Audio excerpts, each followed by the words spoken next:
एक बार क्या हुआ कि राजा सुकंत अयोध्यापुरी में जाकर के भगवान राम का दर्शन करना चाहते थे। तो रास्ते में उनको देवर्षि नारद जी मिल गए और नारद जी रास्ते में मिले। पूछा उन्होंने, राजन कहाँ जा रहे हो आज? राजा सुकंत ने कहा कि आज मैं अयोध्या जा रहा हूँ, राजा राम जी का दर्शन करूँगा। बहुत अच्छी बात है, जाओ। पर राजन एक बात बताओ मुझे, वहाँ जाओगे तो राम जी को, सीता जी को, लक्ष्मण जी को, भरत जी को, हनुमान जी को, गुरु वशिष्ठ को, सबको प्रणाम करोगे? हाँ, क्यों नहीं करूँगा, सबको प्रणाम करूँगा मैं तो। अपने यहाँ तो नियम है, धर्म है।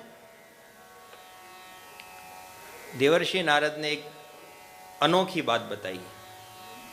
राजन, मैंने इसीलिए तुमको बीच में रोका है। तुम वहां जाओ, सबको प्रणाम करना, पर एक व्यक्ति को प्रणाम मत करना। उनका नाम है विश्वामित्र जी। वो भी लाइन से बैठे हैं, तुम सबको प्रणाम कर लेना, उनको प्रणाम मत करना।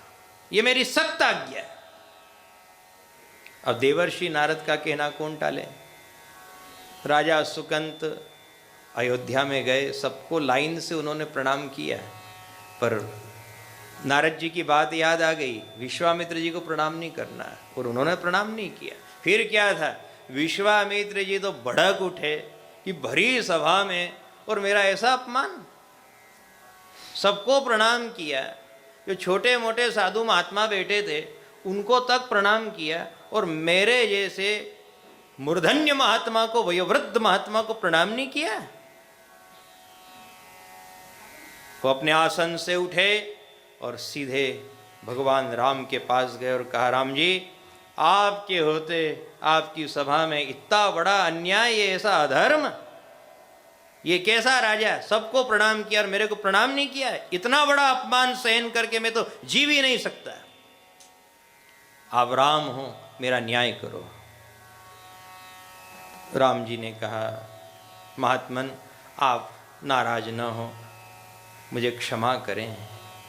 विश्वामित्र जी कहने लगे, क्षमा उमा से काम नहीं चलेगा, मुझे बदला चाहिए।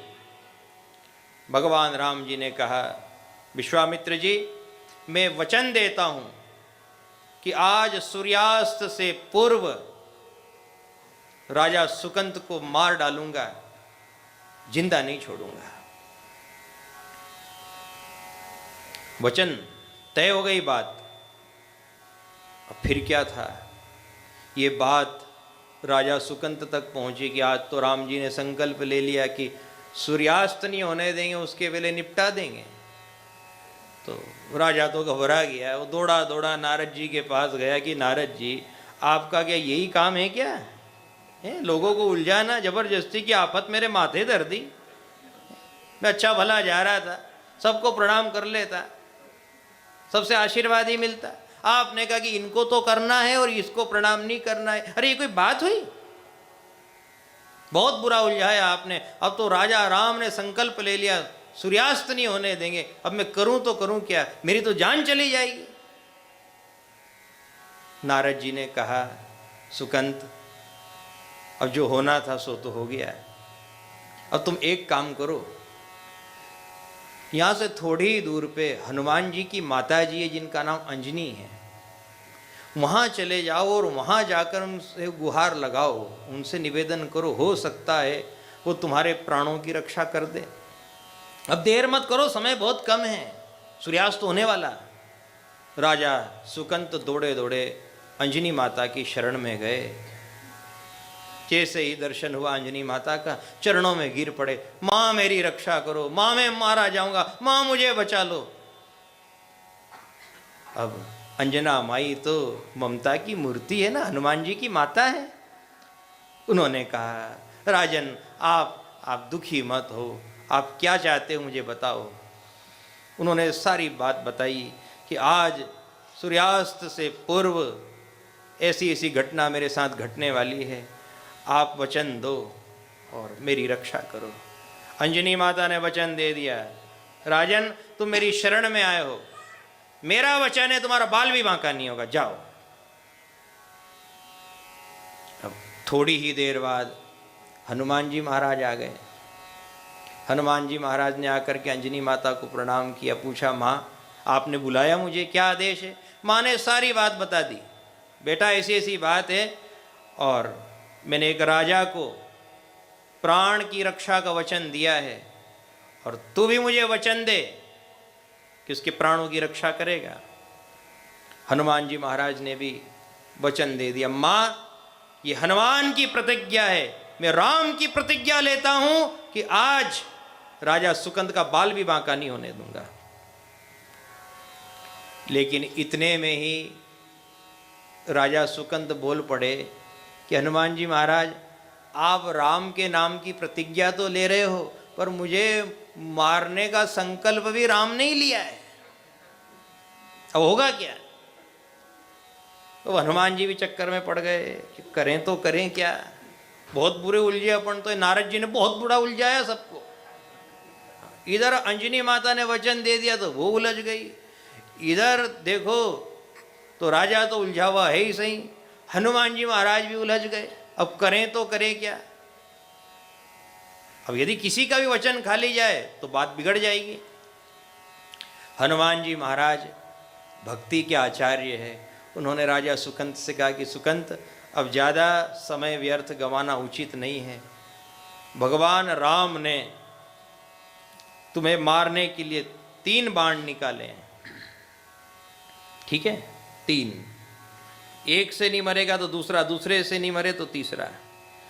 तुम समय व्यर्थ मत गमाओ और तुम सीधे पहुंचो किसी देव स्थान पर, देव मंदिर में आसन लगा करके राम नाम का भजन करो, राम नाम का अहिर्निश कीर्तन प्रारंभ कर दो, इतना कीर्तन करो कि श्वास श्वास पर भगवान का नाम हो जाए, फिर देखो क्या होता है। अब उधर शाम होने लगी, सूर्यास्त निकट था और राम जी ने अपने वचन के अनुसार अपना बाण उठाया, लगाया निशाना, लेकिन राम नाम का इतना प्रताप, भजन का इतना प्रताप कि राम का बाण आया तो राम के नाम से टकरा करके वहीं ठंडा हो गया।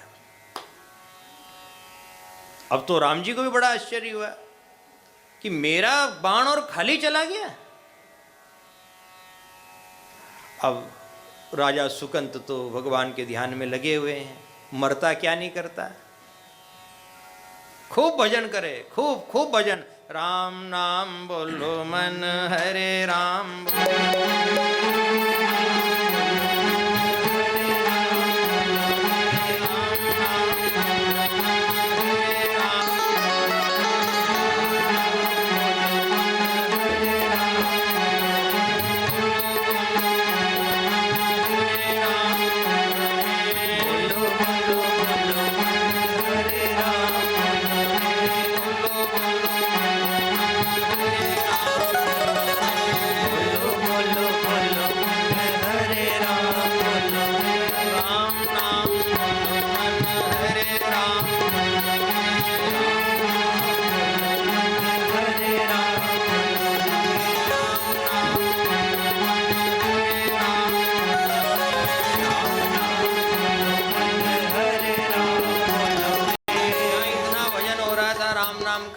राम का बाण भी ठंडा हो गया।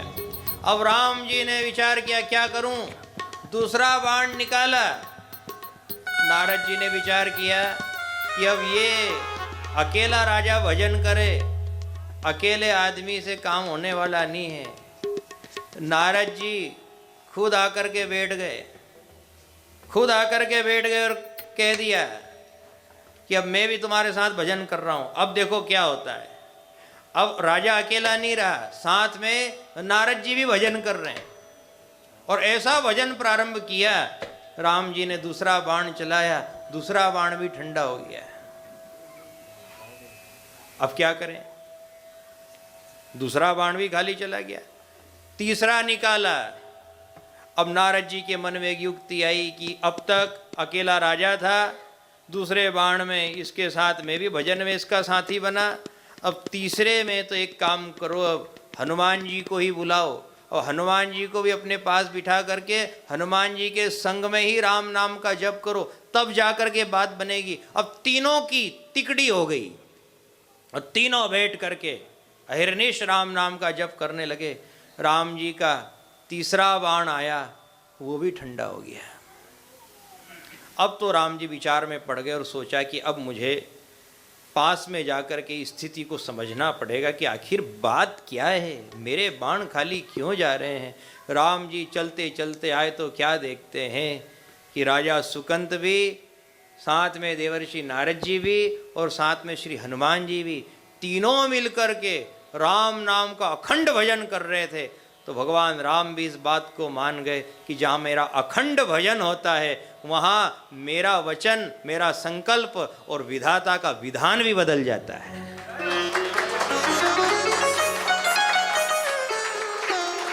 ये है भजन की महिमा। यदि आप घर पे अकेले रहते तो भजन करते क्या? नहीं करते ना। पर आप सब लोग यहाँ इकट्ठे हो गए तो कहीं कहीं हमें राजा सुकंत का दर्शन हो रहा है, कहीं कहीं हमें नारद जी का दर्शन हो रहा है, तो कहीं कहीं हमें हनुमान जी का दर्शन हो रहा है। आप सब लोग इकट्ठे हो गए तो भगवान को भी आपके ऊपर कृपा करनी ही पड़ेगी। अब विधाता का विधान अब बदलेगा, क्योंकि विधाता देख रहा है कि सब लोग एक स्थान पर बैठे हैं और गुण गा रहे हैं, नाम कीर्तन कर रहे हैं। देवर्षि नारद जी से पूछा कि नारद जी, आप जब देखो तभी उल्टे सुल्टे काम करते रहते हो, आखिर आपने ये जबरदस्ती का फांदा क्यों ठोका? अच्छा भला काम चल रहा था पर आपने कह दिया विश्वामित्र जी को प्रणाम मत करना। इसमें कितनी लंबी बात हो गई, कितनी बड़ी कथा बन गई। आखिर क्यों किया आपने ऐसा? आपको शोभा देता है कि आप तो गुणीजन हो ना। नारद जी ने बड़े ही विनम्र भाव से कहा, मैं भी मानता हूँ इस बात को कि मुझे राजा सुकंद को ऐसी अटपटी सलाह नहीं देनी थी, पर अब तक लोग मुझसे पूछते थे, बड़ा प्रश्न था मेरे दिमाग में भी। जब जब जहाँ जाता लोग एक ही बात पूछते थे कि नारद जी एक बात बताओ, राम बड़े कि राम का नाम? तो फिर मैंने विचार किया कि अब कोई ऐसी लीला रचनी चाहिए जिससे सब लोगों को अपने आप पता हो जाए कि राम से भी बड़ा राम का नाम है। जय जय